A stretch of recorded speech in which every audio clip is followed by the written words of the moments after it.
এটা কি বলুন তো? কুল? আজ বানাবো আমি কুল মাখা। সরস্বতী পুজো তো চলেই এলো, তার আগে কেউ কুল খাওনি তো?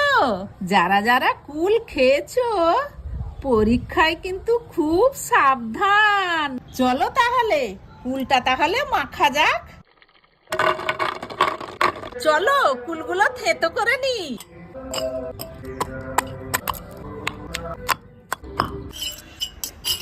কাঁচা লঙ্কা, ধনে পাতা,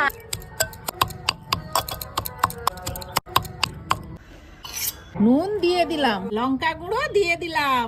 এবারে সবগুলো একসাথে মেখে নিলাম। আমার রেডি কুল মাখা।